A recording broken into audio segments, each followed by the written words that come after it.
我们相识于一次朋友聚会，之后他对我展开了猛烈的追求，我们相恋并迅速的闪婚。闪婚之后发现矛盾重重，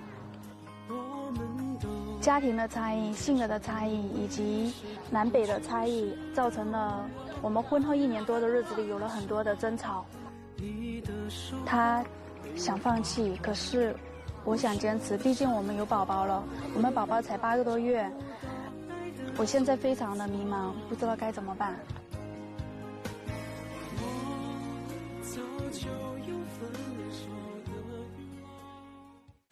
一段在十字路口的婚姻，去向何方呢？掌声有请，有请。男嘉宾阿超27岁，来自山东，是一名销售；女嘉宾小鱼29岁，来自江西，是一名培训师。来，有请两位，有请。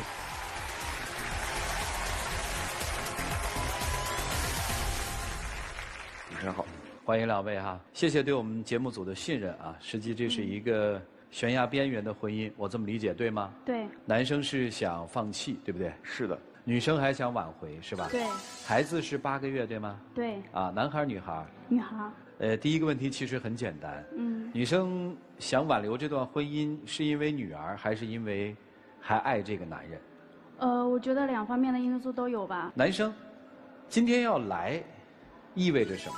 我也是希望通过我们节目能解决我心中的这些困惑。好，我们2个认识是因为通过一次这个聚会，一段时间之后，那我就因为工作方面的关系跑到国外去了。跑到国外去了之后呢，他让我回来，给我打了好多电话，就是我觉得挺感动的，我也回来了，我们就把婚结了。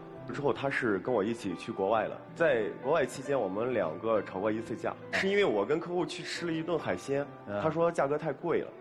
因为刚开始去那边嘛，收入各方面都不是很稳定，吃一顿海鲜花好几千块钱，我心里还是蛮心疼的。回去之后我就一直在说他嘛，说他很不高兴，他就说那我们不合适，然后我们就离婚算了。把孩子打掉，那是第一次跟我提离婚。那个时候的孩子的话才2个多月，这算是气话吧？确实算是气话。如果说那样就离开了，可能有点可惜。但是后来的矛盾就越堆越大，对不对？对对。后来发生了什么？因为我们走的是商务签嘛，我只能在国外待3个月。待3个月之后呢，我就回国内待产了嘛。然后矛盾的引爆点又是说，我回国待产之后，到了8个多月吧，他也从国外回来了，然后我就说生完宝宝之后你再去国外这样子。后来这一段期间他也答应我了。然后他就玩游戏嘛，花了蛮多钱的。然后那一次我们又吵了一架。但是好像他没有提离婚。等于在你孕期8个月的时候，对，先生从国外回来，我回来，他说你不要工作了，陪我。其实我那时候跟他说，我说后面的话，如果说我不工作了，我们的婚姻可能会出现问题，因为这个经济来源一旦断了很麻烦。他说没事，等他生完这个孩子之后吧，第2天我记得是，然后因为一件小事儿，就是我内心就憋不住了。什么事儿？就是因为换尿布的事儿。他母亲说用纱布，我觉得用一次性的，我把那个纱布就扔到垃圾桶了。他妈就觉得不同意嘛，我内心是不愿意的，因为还在医院嘛，我就坐到外边去了呗。坐到外边去之后，他一直给我发微信，就说对我妈尊重一点。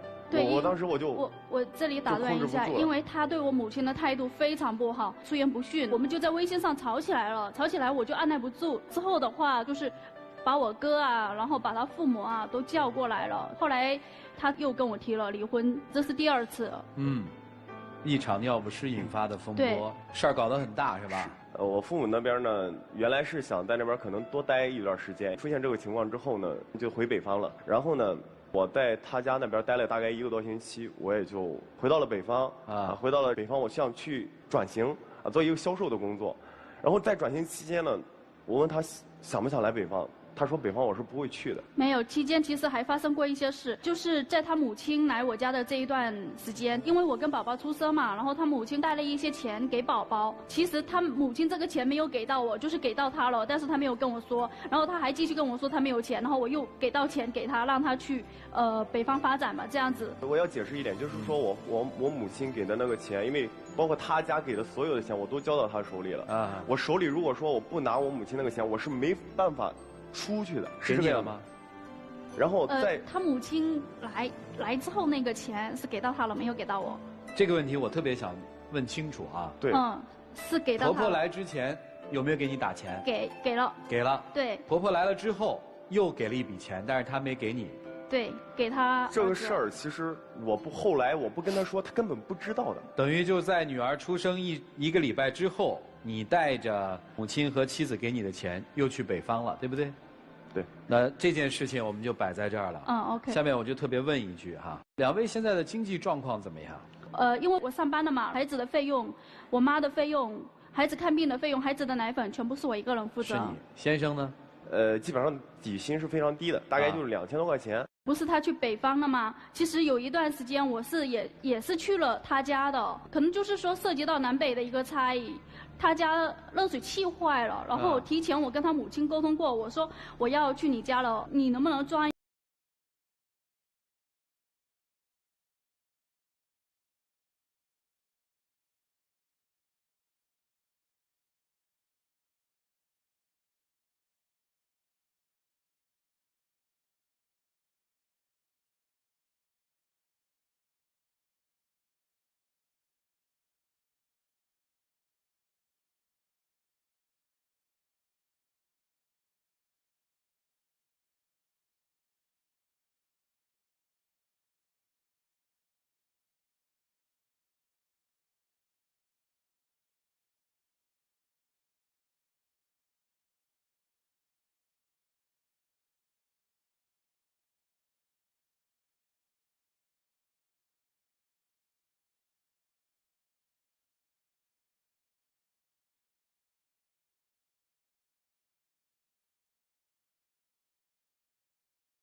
所以接下来我这个问题我要问你们俩啊，我大概还有3个问题，我就不问完了，让我们老师他们看怎么去解决啊。我第一个问题是一共通的问题，既然双方的前男友和前女友都那么好，当初为什么分开？就是因为我跟他谈了很多年，然后的话，他人不在中国，在国外还在读书读博吧，可能我这一边也不想继续再等他了。是因为他不娶你？对。男生，你跟前女友就自己不够优秀，自己脾气不好，或者自己不够努力。我再直接问吧，谁踹的谁？人家踹的我。啊，第2个问题，女生给3个你还想要这个婚姻的理由，把孩子剔除。第一个，我觉得他长得蛮帅的，蛮高的。帅。第2。第2个的话，他正常情况下，就是不是脑子发热的情况下，其实对我还是蛮好的。第3。第3的话，怎么说呢？就是确实，我还是爱他的。哦，我还爱着他。好，3层。我的问题就很简单了，你给我3个你一定要离婚的理由，给3个，一定要。第一个就是我觉得他有些婚前的一些事情跟我说谎了。好，不诚实。不诚实啊，这个事情是指什么事情？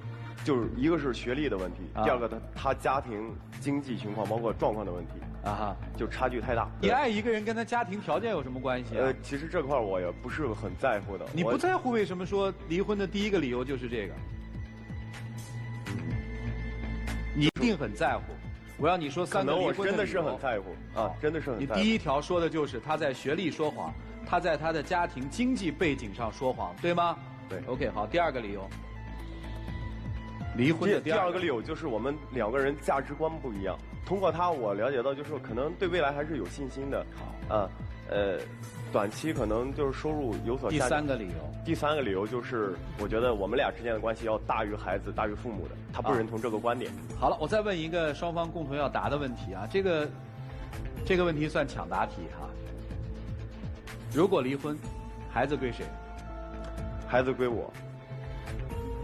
他之前说了也是，如果离婚的话，孩子归我。是吗，女生？我是想等孩子大一点之后再归他。大概到什么时候？3岁左右吧。就是你会把抚养权给他，但是你抚养孩子到3岁再转给他，是吗？为什么要3岁以后？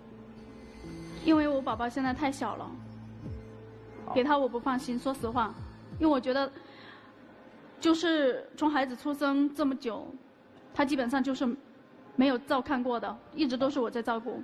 男生，我问一下哈，孩子如果真的跟你，实际是跟你父母对吧？不是，我在我老家，哪怕是少赚一点，我要给我女儿足够的爱。哦，那为什么不能现在就你们2个一起去回你的老家？虽然你们挣的少一点，但是不是一家人还团圆吗？这个解决方案，你们在你们的这个婚姻方案里面提到过或者设计过吗？女生有过吗？因为在他家发生了挺多不开心的，然后有一次我就是钱包也没有带，手机也没有带，然后在车上他就跟我说要跟我离婚，然后我就一气之下我就下车了，然后我抱着孩子，我不知道去哪里，手机也没带，钱包也没带，然后的话我不想再这样了，我连他家在哪里我都不知道，所以我不会去北方。啊，这事我向他道歉，因为那个时候是我这么问你吧，如果他愿意带着女儿跟你一起回到你的家乡去生活，你们可能挣的少一点，你还愿意要这段婚姻吗？我肯定会要这段婚姻的。肯定会要。女生是一定打死不会去他家的，你害怕如果在那个地方你受到了欺负的话，就更加无依无靠了，是吗？对，没有任何人帮助我，然后我跟他吵架，他妈妈，我在那哭，我就说我想离婚，但是不知道孩子怎么办，他妈妈就说不要哭了，很大的声音跟我吼，跟我说不要哭了。啊，我不想再这样了。那他母亲有没有说到解决方案是什么呢？当你说到要离婚的时候，他母亲就说叫我不要离婚，他不是不给钱给我跟孩子吗？他妈妈给，但是事实上他妈妈就一直都没有给，就是他妈说到的很多话，其实一个都没有做到。他从去年的9月份到现在没有给过我1分钱，也没有给过孩子1分钱，所有的费用都是我家庭在支出，所以我觉得非常非常的累。不仅这样子，就在这一段期间，我还是不断的给他钱，不是他给我钱。好了，所以为什么还要这个婚姻呢？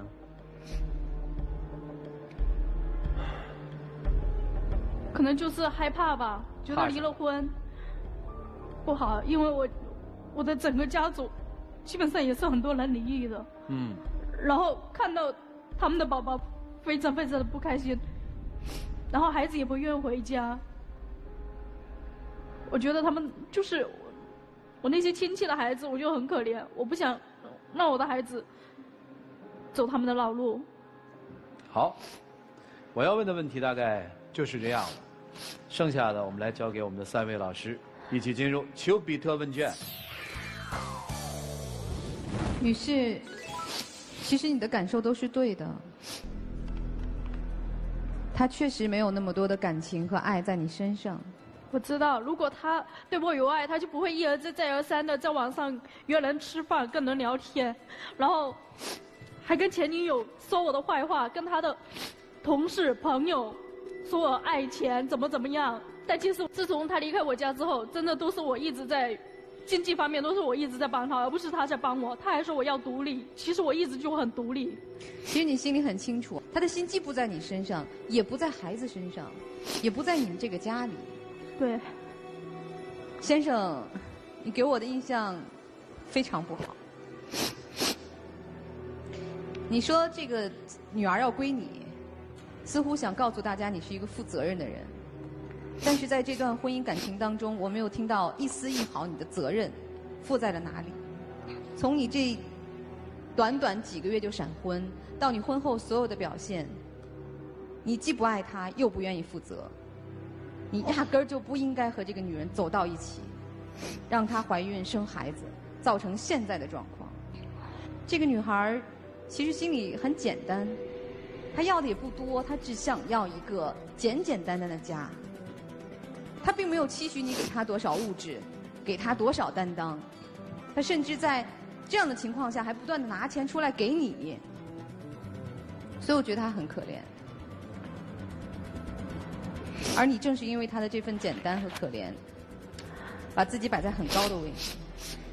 但你的责任在哪里？我一点都没有看到。都是20多岁、快30岁的人，有了孩子，我们能否放下自己心中的执念？所谓对经济、对爱情的追求，抬眼看看对方，看看这个男人、这个女人是不是真的能够慢慢走进我的心里？你们连压根儿看都没看对方。我觉得，与其去找另外一个女人或者男人，不如你们互相去感知一下，认认真真的去恋个爱。如果真的不合适，我觉得可以分开。孩子谁带？我告诉你，明确告诉你，你要3岁之前不想把孩子给他，3岁之后你更给不了他。感情是越来越深的，母爱是越来越浓的。他觉得他离开我，他能找一个家庭条件更好的，能够就是他创业或者是怎样，能给到他支持的。他一直跟我说这话，今天早上还在跟我说这个话。如果你是这样的心态的话，无论是现在的婚姻还是以后的婚姻，都不会得到祝福和幸福。所以真的，我的建议就是，你作为一个男人，抬眼认真看一下他，去努力经营一下你们的情感，创造你自己的财富。好，谢谢。来，石老师。你们认识的时间很短就闪婚，你们彼此没有一个磨合和彼此了解的过程。你所谓的说的骗，其实不过是你不了解。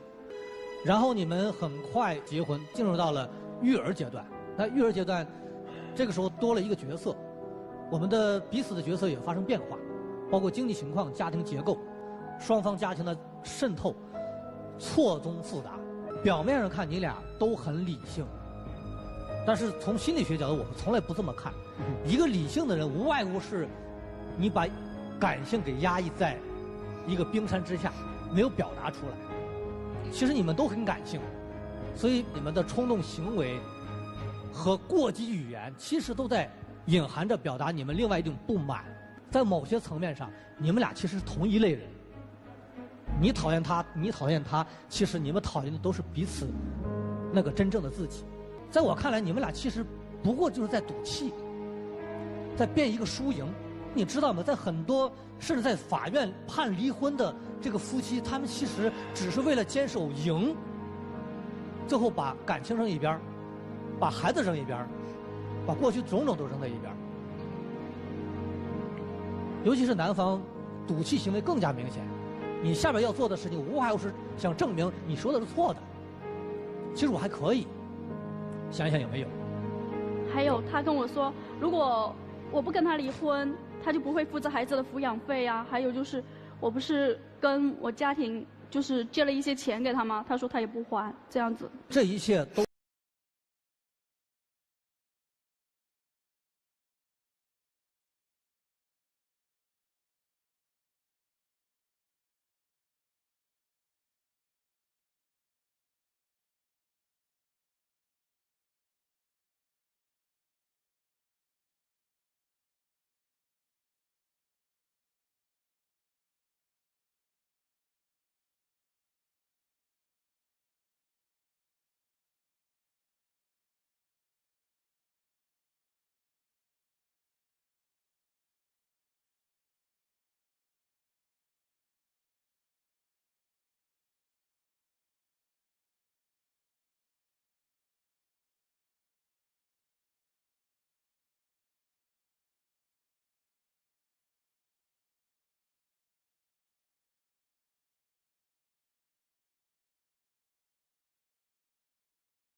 谢谢于老师。来，涂老师。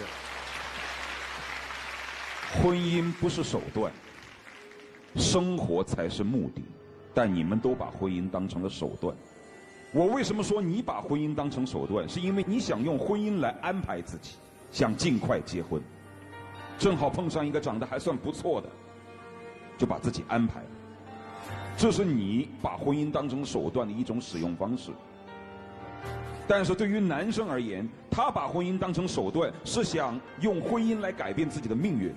前女友虽然把自己踹了，但是希望能够找一个家世好一点的，又想长得比较漂亮一点的，来证明自己，改变自己的生活，或者是借女方的经济实力来帮助自己创业，对吧？对处是有的，确实是有的。所以说你们俩都把婚姻当成了手段，但生活才是目的。你明明知道，其实在一开始你们就不适合，但你为了迅速的把自己快速的嫁出去，你还是选择跟他结婚。你可能觉得生了孩子之后，把孩子也当成一种手段，能够挽回一个男人的心，让他把心停靠在家里，但事实上你是错的。我为什么说你们俩不适合在一起，主要是因为男人。我觉得男生太虚伪。你别看他上台之后特别的礼貌，你别看他在跟你的描述过程当中数次的都说我好像想负责任，我特别想要孩子，我会独自把他带大。我认为这都是虚伪，这不可能。你说这些话，你自己内心都不相信。为什么？你说了多少次分手、离婚？你说了4、5次不下。孩子刚刚生下来才1个星期，所有的男人都还沉浸在做父亲的愉悦当中，你既然选择了离开，你也舍得。而且简简单单的这么一段婚姻，拥有了孩子，拥有了家庭之后，你居然不断的在社交网站上跟别的女生或者跟前女友撕扯不断。你说你想要这个家吗？你根本不想要这个家。包括像刚才女生所说的，今天早上你都还在说，如果不离婚，我就不给你孩子抚养费。那是你的孩子，你们俩的孩子，不是他的孩子。所以说，你扪心自问，你想要这个家吗？你不想要这个家，你也不爱这个孩子，你爱吗？我爱。你爱，那为什么在他生下来才1个星期，你就会离开呢？我要去赚钱。即便赚钱重要，你也不迫于在孩子刚生下来的1个星期吧？才1个星期，这个是我。你还没有看够他。我是没有看够。所以说，其实你扪心自问，你并不爱。你心里是多么的厌弃这段婚姻，多么后悔这段婚姻，你自己心里也非常清楚。在一个女人为你生了孩子以后，才8个月，在哺乳期间提出离婚，你说你是一个什么善良的男人？你是有多爱这个家，有多爱孩子？我根本不信。刚才主持人让女生说，给3个理由，告诉我，你想要留下这段婚姻。可能其中只有1个原因，就是说他非冲动的情况下对我还算是不错的，但这3个原因听起来都那么苍白无力，这不像是对于一个丈夫的要求，这只是对于一个同伴的要求而已，这种标准太低了。而对于男生来说，他离婚的首当其要的目的，居然还是所谓的骗，所谓的谎言。所以我说，这个男人的心根本不在家里，也不在这个婚姻上，他非常后悔有这段婚姻。今天不离，迟早他也会离。就像你所说的，他始终觉得是你阻碍了他将来的发展道路，但将来更会说是你跟孩子拖累了他。一个能够说出这样的话的男人，还谈什么很爱孩子呢？你们2个人都没有真正的把生活当成目的，把幸福当成是目的。我希望你说实话，待会儿就这样。男生有一个观点大概是对的，人类社会学排序当中被排在第1紧密关系的是家庭，是夫妻关系。但是您不能说你认为这是对的，你不那么做呀。如果你们还愿意尝试，我建议你们再尝试一下，问几个问题供你们思考。第1个问题，在现有的收入条件下，如何安排这个孩子最好？我的这个最好有一个前置条件，是我们俩不管分还是不分，都对这个孩子最有利的一种方式，你们挑一种。如果这个问题解决了，后面那些压力你会发现还真有可能被解决掉。你们想去吧？这个我们没有办法回答，因为我们不在你的环境里，我真的没有办法去回答这个问题。你们现在先把第一个问题想好，孩子的问题，想完这个问题，你们再说婚姻的问题，迎刃而解，随你们怎么样，因为那是你们自己的生活。来吧，一起进入那几天喝古方红糖，真情60秒。其实我是想，如果你能够改变那些坏毛病的话，我觉得我们可能还有希望。但是如果你还是这个样子，可能我真的就是没有办法接受。其实我真的过得很累，所有家庭的重担都是我一个人在承受，我觉得我有点支撑不下去了。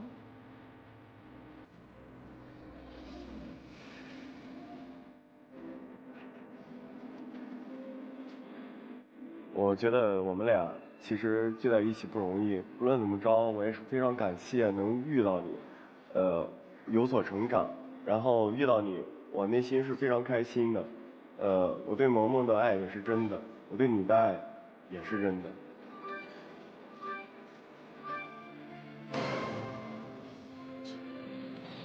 请回吧，两位。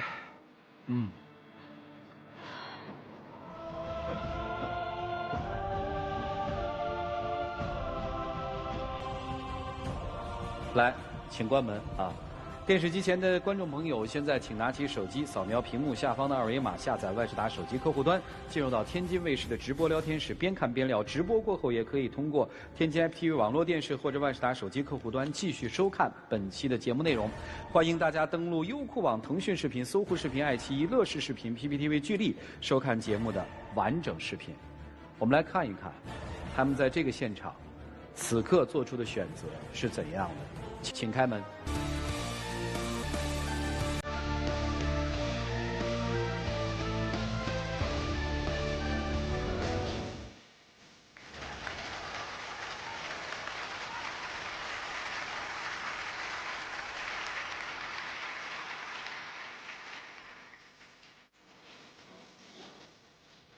你们记住老师们的话，今天可能你们在一起，大家不是说一定让你们在一起，你们试着先对这段婚姻负责。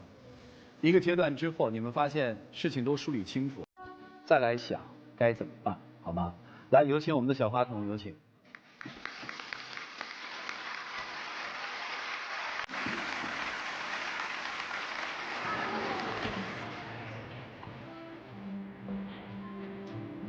好，谢谢。谢谢。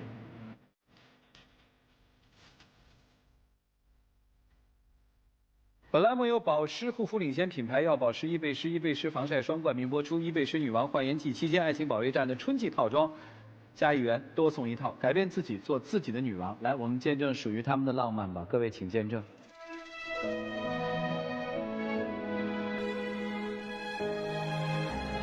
手太凉了。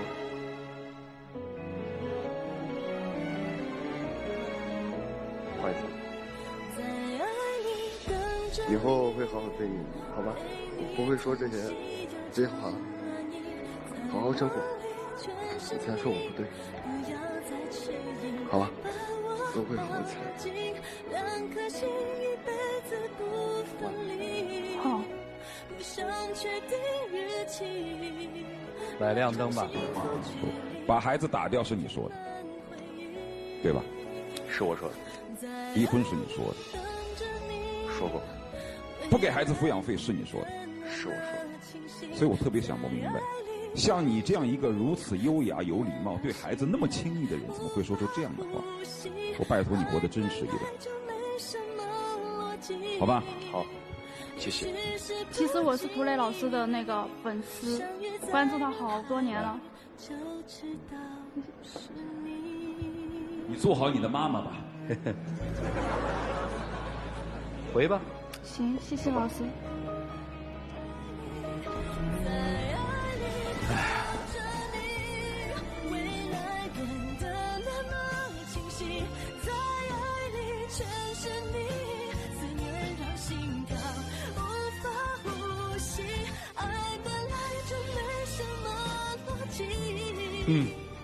看着就纠结啊，生活还得继续啊。有时候就是。